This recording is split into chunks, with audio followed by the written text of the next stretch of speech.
Labai reikėjo, labai skaudus du pralaimėjimai Eurolygoje ir turėjom grįžti prie to savo komandos veido ir parodyti, kokia mes komanda esam, kad laimim nepuolimo gynybą, tai labai smagu šiandien, kad grįžom į tą savo, režimą.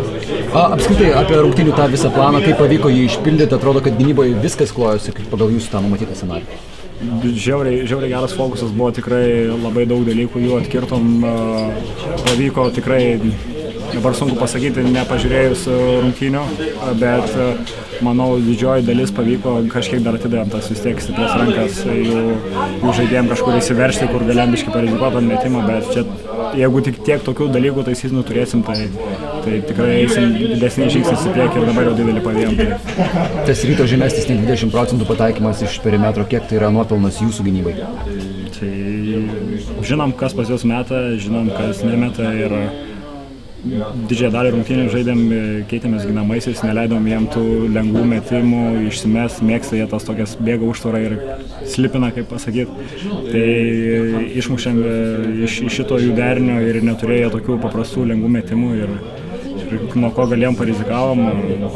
Manau, tikrai gera gynyba, ne tiek, kiek jie neįmetė laisvi, bet tiesiog gerai gynėm. Būdavo rungtynių šiame sezone, kai tas antras junitas eina nuo suolo ir tas žaidimo kreivė kartais krenta, bet šiandien atrodo, bet kas kildavo nuo suolo, duodavo tą postumį, ką galėjo apie tai pasakyti.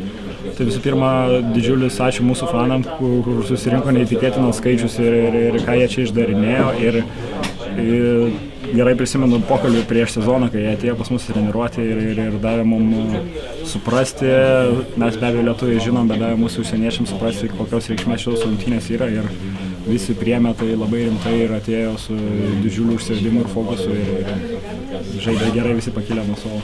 Palyginus su praėjusiu sezonu, šiame sezone tu tampi dar svarbesnis rotacijų žaidėjas, kaip tu pats jautiesi būdamas aikštėje ir gaudamas tą svarbų vaidmenį.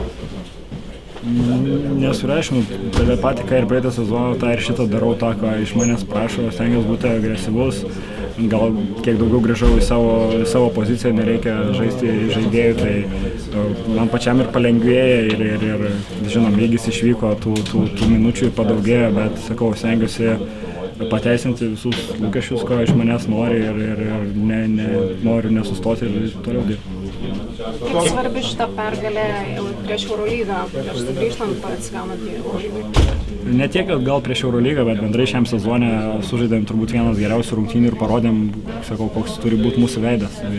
Kad nelaimėsim puolimų rungtynių, ne Eurolygoje, gal LKL galima prieš kažkurias komandas apmesti, bet žiauriai kentėsim viso sezono metu, tai viskas turi prasidėti nuo to, kaip šiandien pradėjom ir tai toks mūsų veidas turi būti. Kiek skiriasi žaidimas čia ir Džype, kur praėjusiais metais žaidėte? Tai leido ateiti mūsų keliam tūkstančiam, nežinau, 3000 fanų, tai tuo ir skiriasi, kai pas juos į salę negali ateiti niekas, tai didelis skirtumas.